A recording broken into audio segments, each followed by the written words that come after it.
हाँ भाई, शुरू किया जाए। तो कल क्या अपन चर्चा कर रहे थे? नेफ्रॉन्स के बारे में चर्चा कर रहे थे। ओनली एक बार समझ लीजिए क्या मैंने बताया था। मैंने बताया था यूरिन के फॉर्मेशन में 3 प्रोसेस होती हैं। एक अल्ट्राफिल्ट्रेशन होती है, दूसरा रीएब्जॉर्प्शन होता है और तीसरा ट्यूबुलर सिक्रीशन होता है। अल्ट्राफिल्ट्रेशन कहाँ पर होता है? ग्लोमेरुलस में होता है। जब ग्लोमेरुलस के ब्लड कैपिलरी से ब्लड छन करके कहाँ आता है? बोमेन कैप्सूल में आता है, तब उसे अल्ट्राफिल्ट्रेशन कहते हैं। और जो फिल्ट्रेट छन करके आता है उसे क्या कहते हैं? नेफ्रिक फिल्ट्रेट कहते हैं। नेफ्रिक फिल्ट्रेट का कंपोजिशन ब्लड प्लाज्मा जैसा होता है। डिफरेंस केवल एक बात का होता है कि नेफ्रिक फिल्ट्रेट में प्रोटीन नहीं पाई जाती है, लेकिन प्लाज्मा में प्रोटीन पाई जाती है। दूसरी बात देखा जाए, जितना भी नेफ्रिक फिल्ट्रेट बनता है उसका 99% रीएब्जॉर्प्शन रीनल ट्यूब्यूल्स में हो जाता है। मतलब जितना भी नेफ्रिक फिल्ट्रेट होता है उसका 99% रीएब्जॉर्प्शन रीनल ट्यूब्यूल्स में हो जाता है। दूसरी बात देखा जाए, रीएब्जॉर्प्शन मैंने बताया। रीएब्जॉर्प्शन हमने आपको बताया था सबसे ज़्यादा कहाँ पर होता है? पीसीटी में होता है। देखा जाए मैंने क्या क्या चीज़ें तुम्हें बताई थी। यहाँ पर ये बोमेन कैप्सूल मैंने बताया, इस प्रकार से ये बोमेन कैप्सूल हमने बताया। बोमेन कैप्सूल के बाद का पोर्शन मैंने बताया था कन्वर्टेड होता है। इसे क्या कहते हैं? पीसीटी कहते हैं। तो ये क्या कहलाता है? पीसीटी कहलाता है। पीसीटी के अंदर किस किस चीज़ का जो एरो बाहर की तरफ हम लगा रहे हैं, इसका मतलब वो क्या हो रहा है? रीएब्जॉर्प्शन हो रहा है। इस प्रकार से यहाँ पर ये एरो मैंने लगाया बाहर की तरफ, मतलब यहाँ नेफ्रिक फिल्ट्रेट जो है उससे NaCl रीअब्जॉर्ब किया जा रहा है। और क्या रीअब्जॉर्ब किया जा रहा है? ये शुगर और क्या रीअब्जॉर्ब किया जा रहा है? वाटर रीअब्जॉर्ब किया जा रहा है। और क्या रीअब्जॉर्ब किया जा रहा है? Bicarbonate ion SCO3- ion. और क्या रीअब्जॉर्ब किया जा रहा है? न्यूट्रिएंट्स। ये न्यूट्रिएंट्स रीअब्जॉर्ब किए जा रहे हैं। इतनी चीज़ों का रीअब्जॉर्प्शन यहाँ पर होता है। और देखा जाए यहाँ पर जो पीसीटी होता है, पीसीटी की वाल जो होती है ये सिंपल क्यूबॉइडल एपिथेलियल टिश्यू यहाँ पर पाया जाता है। और यहाँ पर सेल्स में पतली पतली हेयर लाइक स्ट्रक्चर पाई जाती है, जिन्हें क्या कहते हैं? ब्रुश बॉर्डर कहते हैं। तो ये ब्रुश बॉर्डर बनाते हैं। ये क्वेश्चन पूछा जा चुका है कि नेफ्रॉन रीनल ट्यूब्यूल्स के किस पार्ट पर ब्रुश बॉर्डर पाए जाते हैं? तो आपका आंसर होगा पीसीटी। पीसीटी में सिंपल क्यूबॉइडल एपिथेलियल टिश्यू पाया जाता है और इन सेल्स में हेयर लाइक स्ट्रक्चर पाई जाती है जो ब्रुश बॉर्डर बनाती हैं। और ब्रुश बॉर्डर क्या काम करती है? एब्जॉर्प्टिव सरफेस एरिया को बढ़ाती है। क्या करती है? एब्जॉर्प्टिव सरफेस एरिया को बढ़ाती है। तो यहाँ पर रीएब्जॉर्प्शन कितना होता है? यहाँ पर रीएब्जॉर्प्शन लगभग 65, यहाँ पर रीएब्जॉर्प्शन ये मान लीजिए लगभग 70% रीएब्जॉर्प्शन आपका पीसीटी में होता है। कितना रीएब्जॉर्प्शन होता है? 70% रीएब्जॉर्प्शन पीसीटी में होता है। आगे देखा जाए, यहाँ पर ट्यूबुलर सिक्रीशन देखो किस किस का होता है। अगर एरो बाहर की तरफ लगे हुए, अंदर की तरफ लगे हुए हैं, मान लेते हैं ऐसे एरो लगे हैं, तो इसका मतलब ट्यूबुलर सिक्रीशन किया जा रहा है। ट्यूबुलर सिक्रीशन किसका होता है? H+ आयन का होता है। और किसका होता है? पोटेशियम आयन का होता है। और किसका होता है? अमोनिया का होता है। NH3 का होता है। मतलब ब्लड कैपिलरीज के ब्लड से इनको निकाल करके कहाँ पर मिलाया जा रहा है? नेफ्रिक फिल्ट्रेट में मिलाया जा रहा है। तो कभी भी क्वेश्चन पूछ लिया जाए सबसे ज़्यादा रीअब्जॉर्प्शन कहाँ पर होता है? तो पीसीटी में होता है। कहाँ पर होता है? यहाँ पर लगभग 70 से 80% तक रीअब्जॉर्प्शन हो जाता है। आगे देखा जाए, मैंने तुमको बताया है इसके आगे मैंने बताया है कि क्या होता है, लो पास फैनले होता है। और लो पास फैनले कैसा होता है, हेयर पिन लाइक स्ट्रक्चर होती है। ये भी मैंने तुम्हें बताया है। ये जो हेयर पिन लाइक स्ट्रक्चर है, इस लिम्ब को क्या कहते हैं, डिसेंडिंग लिम्ब कहते हैं। ये डिसेंडिंग लिम्ब कहलाती है। और इस लिम्ब को क्या कहते हैं, एसेंडिंग लिम्ब कहते हैं। तो ये एसेंडिंग लिम्ब कहलाती है। इसमें क्या किया जाता है, वाटर का रीअब्जॉर्प्शन होता है। ये वाटर रीअब्जॉर्ब किया जाता है। और यहाँ पर क्या किए जाते हैं, NaCl का रीअब्जॉर्प्शन किया जाता है। तो यहाँ पर वाटर रीअब्जॉर्ब कर लिया गया नेफ्रिक फिल्ट्रेट से। जब नेफ्रिक फिल्ट्रेट से यहाँ पर वाटर रीअब्जॉर्ब कर लिया जाएगा, तब नेफ्रिक फिल्ट्रेट कैसा हो जाएगा, गाढ़ा हो जाएगा। तो ये बात तुम्हें याद रखना, डिसेंडिंग लिम्ब में नेफ्रिक फिल्ट्रेट कैसा होगा, कंसंट्रेट होगा। उसके बाद में जब एसेंडिंग लिम्ब में नेफ्रिक फिल्ट्रेट पहुंचेगा, तो यहाँ से NaCl बाहर निकाल लिए गए। तो यहाँ पर जब NaCl बाहर निकाल लिया जाएगा, तो यहाँ पर नेफ्रिक फिल्ट्रेट कैसा होगा, डाइल्यूट होता है। तो ये बात तुम्हें याद रखना है, डिसेंडिंग लिम्ब में नेफ्रिक फिल्ट्रेट कैसा होगा, कंसंट्रेट होगा। और एसेंडिंग लिम्ब कैसा होगा, डाइल्यूट होगा। दूसरी बात तुम्हें बताएं, ये जब रीएब्जॉर्प्शन होता है, तो सोडियम आयन के रीएब्जॉर्प्शन, शुगर का रीएब्जॉर्प्शन और अमीनो एसिड का रीएब्जॉर्प्शन किस में कैसे होता है, एक्टिव रीएब्जॉर्प्शन होता है। मैंने क्या बताया, अगर सोडियम आयन की बात की जाए, Na+ की बात की जाए, या ग्लूकोज की बात की जाए, ये ग्लूकोज की बात करते हैं, या अमीनो एसिड की बात की जाए, ये अमीनो एसिड की बात की जाए, अमीनो एसिड, इनका रीएब्जॉर्प्शन कैसा होता है, एक्टिव होता है। ये कैसा होता है, एक्टिव रीएब्जॉर्प्शन होता है। अगर जो अपन देखें किसका, वाटर का रीएब्जॉर्प्शन अगर देखते हैं, या नाइट्रोजनस वेस्ट की बात करें, तो ये कौन सा है, नाइट्रोजिनस। ये नाइट्रोजनस वेस्ट की बात करते हैं, तो इनका रीएब्जॉर्प्शन कैसा होता है, पैसिव होता है। ये पैसिव रीअब्जॉर्प्शन होता है। तो ये बात तुम्हें जरूर याद रखना है, ग्लूकोज, अमीनो एसिड और Na+ का रीअब्जॉर्प्शन कैसा होता है, एक्टिव होता है। नाइट्रोजनस वेस्ट और वाटर का रीअब्जॉर्प्शन कैसा होता है, पैसिव होता है। ये बात तुम्हें जरूर याद रखना चाहिए। दूसरी बात देखा जाए यहाँ पर, उसके बाद में कौन सी लिम्ब आती है, DCT आती है। यहाँ पर लो पास फैलने के बाद में फिर ये हाईली कॉइल्ड स्ट्रक्चर है, इसे क्या कहते हैं, DCT कहते हैं। तो ये क्या कहलाती है, DCT कहलाती है, डिस्टल कन्वर्टेड ट्यूब्यूल्स। तो यहाँ पर रीअब्जॉर्प्शन किसका होता है, यहाँ पर NaCl का होता है। और किसका होता है, वाटर का होता है, H2O। और किसका होता है, बाइकार्बोनेट HCO3- का रीअब्जॉर्प्शन होता है। टेब्यूलर सेक्रीशन किन किन का होता है, टेब्यूलर सेक्रीशन H+ आयन का होता है। और किसका होता है, K+ आयन का होता है। इनका टेब्यूलर सेक्रीशन होता है। टेब्यूलर सेक्रीशन का मतलब ब्लड कैपिलरीज से इनको बाहर निकाल करके नेफ्रिक फिल्ट्रेट में मिला दिया जाता है, तब उसे क्या कहते हैं, टेब्यूलर सेक्रीशन कहते हैं। उसके बाद में क्या होता है, इस प्रकार से ये कलेक्टिंग डक्ट आती है, इस प्रकार से ये कलेक्टिंग डक्ट होती है। तो ये कलेक्टिंग डक्ट है या कलेक्टिंग ट्यूब्यूल्स कहते हैं। ये कलेक्टिंग डक्ट या ट्यूब्यूल्स कह लीजिए।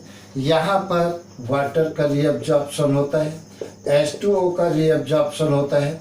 और क्या होता है, यूरिया का रीअब्जॉर्प्शन होता है। लेकिन एसेंडिंग लिम्ब में क्या होता है, यूरिया का ट्यूब्यूलर सेक्रीशन होता है।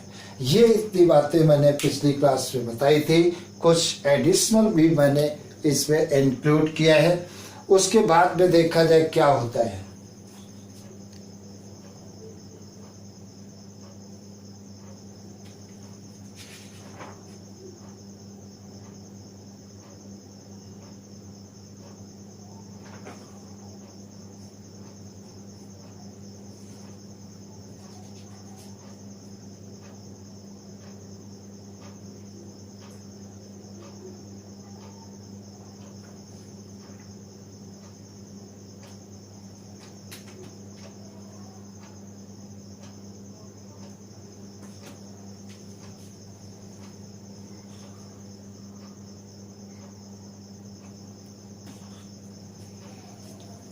हाँ, तो ये बातें मैंने बताया था। यहाँ पर रीअब्जॉर्प्शन कितना होता है, 70 से 80% हो जाता है। और पूरे नेफ्रिक फिल्ट्रेट, जितना भी नेफ्रिक फिल्ट्रेट होता है उसका 99% रीअब्जॉर्प्शन कहाँ पर हो जाता है, रेनल ट्यूब्यूल्स में होता है। तुमको एक बात बताएं, वासा रेक्टा, अब एक चीज देखा जाए, इसमें क्या होता है, नेफ्रिक फिल्ट्रेट नीचे की तरफ मूव करता है, इसमें नेफ्रिक फिल्ट्रेट ऊपर की तरफ जा रहा है। इसका मतलब दोनों में बहाव एक दूसरे के अपोजिट होता है। इसी को क्या कहते हैं, अपोजिट होता है। और वासा रेक्टा में क्या होता है, इसके अपोजिट होगा। अगर वासा रेक्टा की बात करें, वासा रेक्टा देखो, जैसे सपोज करिए यहाँ पर वासा रेक्टा है, तो वासा रेक्टा में अगर देखा जाए इस प्रकार से वासा रेक्टा की बात करें, तो वासा रेक्टा में क्या होता है, यहाँ पर इसको उठा करके अगर जो हम यहाँ पर रख दें, यहाँ पर रख दें, तो इसमें क्या होगा, नीचे की तरफ आएगा। ये कैसी होगी, डिसेंडिंग लिम्ब होगी, और ये कैसी होगी, एसेंडिंग लिम्ब होगी। ये डिसेंडिंग लिम्ब और ये एसेंडिंग लिम्ब होगी। तो अगर जिसको उठा करके हम यहाँ पर रख दें, तो इसमें देखिए कहाँ फिल्ट्रेट आ रहा है, नीचे की तरफ। इसमें फिल्ट्रेट कहाँ जा रहा है, ऊपर की तरफ जा रहा है। इसमें फिल्ट्रेट ऊपर की तरफ, इसमें फिल्ट्रेट कहाँ आ रहा है, नीचे की तरफ आ रहा है। मतलब एक दूसरे के जस्ट अपोजिट आ रहा है। इसी को क्या कहते हैं, काउंटर करंट मैकेनिज्म कहते हैं। क्या कहते हैं, काउंटर करंट मैकेनिज्म कहते हैं। तो यहाँ पर डिसेंडिंग लिम्ब और एसेंडिंग लिम्ब में काउंटर करंट होता है मैकेनिज्म, और वासा रेक्टा और हेनले के लूप के बीच में भी काउंटर करंट मैकेनिज्म होता है। इससे क्या होता है, बॉडी फ्लूइड के अंदर एसिड बेस बैलेंस कंट्रोल रहता है, मैकेनिज्म कंट्रोल रहती है। अब दूसरी देखा जाए रेगुलेशन ऑफ किडनी फंक्शन की बात करें, रेगुलेशन ऑफ किडनी फंक्शन, कैसे किडनी के फंक्शन को हम रेगुलेट करते हैं। सपोज करिए जरा सा भी अगर रेट ऑफ अल्ट्रा फिल्ट्रेशन कम हो जाता है, तो जक्स्टा मेडुलरी एपरेटस से क्या सिक्रीट होता है, रेनिन हार्मोन सिक्रीट होता है। जक्स्टा मेडुलरी एपरेटस से रेनिन हार्मोन सिक्रीट होता है। कौन सा, रेनिन हार्मोन सिक्रीट होता है। अब ये जो रेनिन हार्मोन सिक्रीट होता है, सुनिए, ये रेनिन हार्मोन क्या काम करता है। जो रेनिन हार्मोन सिक्रीट होता है, प्लाज्मा में एक प्रोटीन पाई जाती है एंजियोटेंसिनोजन। तो कौन सी है, ये एंजियोटेंसिनोजन, ये एंजियोटेंसिनोजन प्रोटीन पाई जाती है। और जक्स्टा मेडुलरी एपरेटस से, ये क्या है, जक्स्टा मेडुलरी एपरेटस से क्या सिक्रीट होता है, रेनिन हार्मोन सिक्रीट होता है। और रेनिन हार्मोन की स्पेलिंग क्या है, RENIN होता है। ये RENIN क्या है, रेनिन हार्मोन है। इसको ब्रेक करता है, जिससे क्या बनता है, एंजियोटेंसिन फर्स्ट बनता है। और एंजियोटेंसिन फर्स्ट किस में कन्वर्ट हो जाती है, ये टेंसिन फर्स्ट जो होती है, ये किस में कन्वर्ट हो जाती है, ये एंजियोटेंसिन सेकंड में कन्वर्ट हो जाती है। और एंजियोटेंसिन क्या होती है, वैसो कॉन्ट्रैक्टर होती है। कैसी होती है, वैसो कॉन्ट्रैक्टर होती है। अब ये वैसो कॉन्ट्रैक्टर होती है, तो ये क्या काम करती है, ब्लड वेसल्स को कॉन्ट्रैक्ट करती है। और क्या काम करती है, एड्रिनल मेडुला को, एड्रिनल कॉर्टेक्स को स्टिमुलेट करती है एल्डोस्टेरोन हार्मोन के सिक्रीशन के लिए। जब ब्लड वेसल्स कॉन्ट्रैक्ट हो जाती हैं और एल्डोस्टेरोन हार्मोन एड्रिनल कॉर्टेक्स से सिक्रीट होता है, एल्डोस्टेरोन क्या काम करता है, सोडियम आयन और लार्ज अमाउंट में वाटर को रीअब्जॉर्ब कराता है। जब सोडियम आयन और लार्ज क्वांटिटी में वाटर रीअब्जॉर्ब किया जाएगा, तो बीपी बढ़ेगा, तो ग्लोमेरुलस के अंदर ब्लड की सप्लाई बढ़ जाएगी और रेट ऑफ अल्ट्रा फिल्ट्रेशन फिर से नॉर्मल हो जाती है। एक तो ये किडनी के फंक्शन को अपन कंट्रोल करते हैं। दूसरा तरीका क्या होता है कि हाइपोथैलेमस से एक हार्मोन सिक्रीट होता है एल्डोस्टेरोन। हाइपोथैलेमस से एक हार्मोन सिक्रीट होता है, जैसे क्या कहते हैं वैसोप्रेसिन हार्मोन कहते हैं, या इसी को क्या कहते हैं एंटी डायूरेटिक हार्मोन। चाहे वैसोप्रेसिन कहो और चाहे एडीएच कहो, एडीएच का पूरा नाम कई बार पीएमटी में आ चुका है, एंटी डायूरेटिक हार्मोन कहते हैं। ये हार्मोन क्या काम करता है, डीसीटी के ऊपर एक्ट करता है और कलेक्टिंग ड्रग के ऊपर एक्ट करता है। और क्या काम करता है, लार्ज क्वांटिटी में वाटर को रीअब्जॉर्ब कराता है। जब लार्ज क्वांटिटी में वाटर रीअब्जॉर्ब कर लिया जाएगा तो अल्ट्रा फिल्ट्रेशन रेट फिर से नॉर्मल हो जाती है। इस प्रकार से वैसोप्रेसिन अपना काम करेगा। अगली बात देखा जाए क्या होता है, अगर जो यूरिनरी ब्लैडर के अंदर, अगर जो राइट आर्टिकल के अंदर ब्लड ज़्यादा भरने लगता है तो राइट आर्टिकल के अंदर, राइट आर्टिकल की वाल से एक एनएफ सिक्रीट होता है, एट्रियल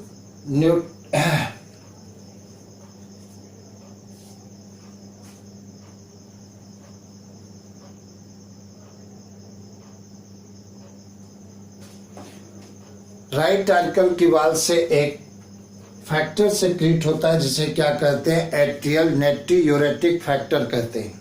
ये कब सिक्रीट होता है, जब राइट आर्टिकल के अंदर ज़्यादा ब्लड भरने लगता है।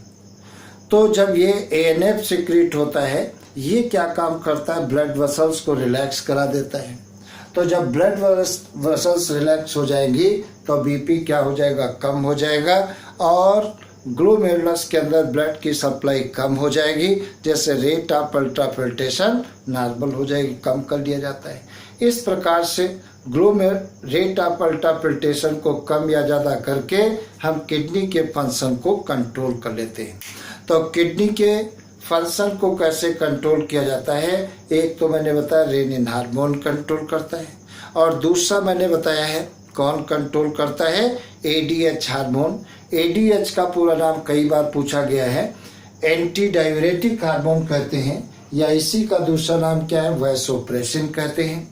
और तीसरा मैंने बताया एएनएफ फैक्टर, और ये कहाँ से सिक्रीट होते हैं, आर्टिकल की वाल से सिक्रीट होते हैं। तो एएनएफ क्या काम करेगा, ब्लड प्रेशर को क्या करता है, कम कराता है, रेट ऑफ अल्ट्रा फिल्ट्रेशन को कम कराता है, लेकिन रेनिन हार्मोन और यह आपका vasopressin hormone rate of ultra filtration को बढ़ाता है। तो इस प्रकार से किडनी के फंक्शन को क्या कर लिया जाता है, कंट्रोल कर लिया जाता है। इस प्रकार से यूरिन के फंक्शन को कंट्रोल कर लिया जाता है। अब देखा जाए एक चीज़ और होती है मैक्टूरेशन। प्रश्न आता है मैक्टूरेशन क्या होता है, किडनी के अंदर यूरिन बनता है, यूरेटर से होता हुआ कहाँ पर, यूरिनरी ब्लैडर में डिपॉजिट होता है और यूरिनरी ब्लैडर के अंदर यूरिन को स्टोर किया जाता है। और जब यूरिनरी ब्लैडर में यूरिन नॉर्मल से ज़्यादा भरने लगता है तो यूरिनरी ब्लैडर की वाल पर एक रिसेप्टर पाए जाते हैं, स्ट्रेच रिसेप्टर्स पाए जाते हैं।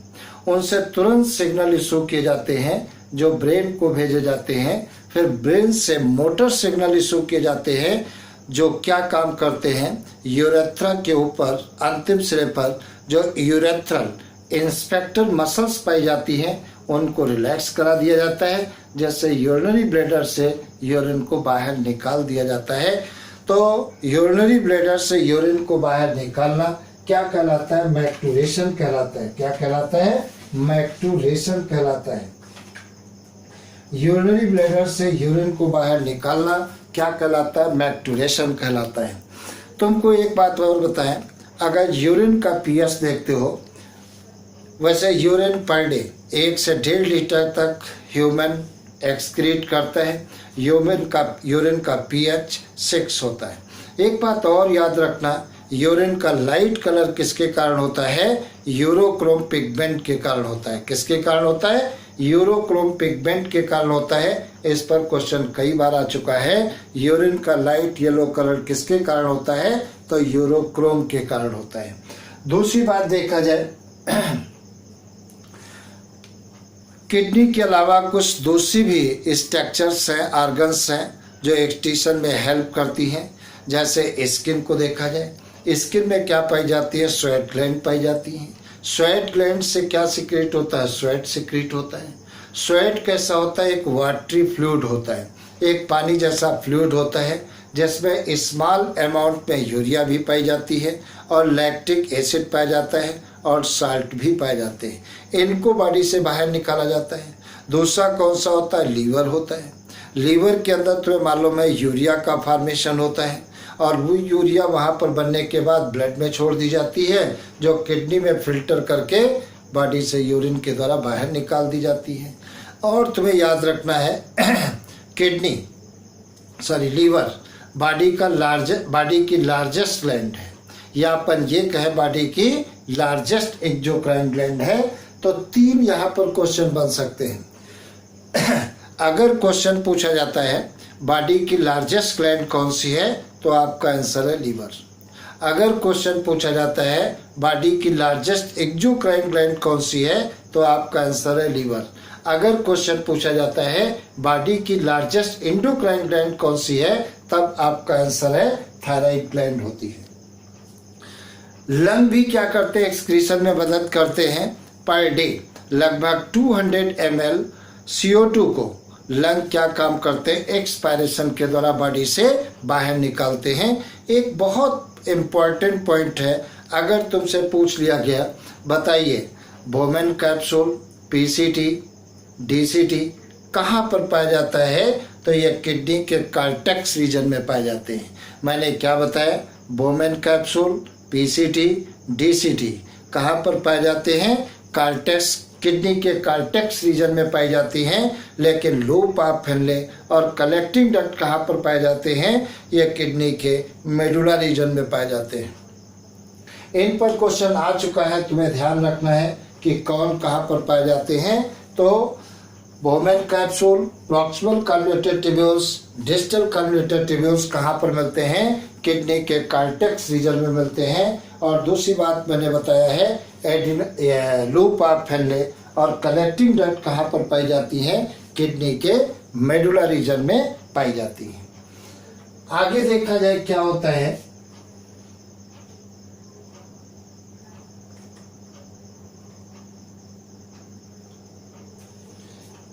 अब कैनालिकुलाई क्या होते हैं? रीनल कैलकुलाई क्या होते हैं? रीनल कैलकुलाई क्या होते हैं? जब किडनी के अंदर या यूरिनरी ब्लैडर के अंदर कैल्शियम ऑक्जेलेट के क्रिस्टल एक के ऊपर एक डिपॉजिट होने लगते हैं, तब एक हार्ड स्टोन लाइक स्ट्रक्चर बन जाती है, जैसे क्या कहते हैं? किडनी स्टोन भी इसे कहा जाता है। तो तुम्हें इतना याद रखना है, किसके क्रिस्टल डिपॉजिट होते हैं? कैल्शियम ऑक्जेलेट के क्रिस्टल एक के ऊपर एक डिपॉजिट होते हैं, जैसे हार्ट स्टोन लाइक स्ट्रक्चर बन जाती है, जिसे क्या कहते हैं? किडनी स्टोन कहते हैं। आगे देखा जाए ग्लोमेरुलोनेफ्राइटिस क्या होता है? जब ग्लोमेरुलस के अंदर इन्फ्लामेशन आ जाता है, तब वो डिजीज को क्या कहते हैं? ग्लोमेरुलोनेफ्राइटिस कहते हैं। नेक्स्ट कौन सा होता है? हीमोडायलिसिस। हीमोडायलिसिस क्या होता है?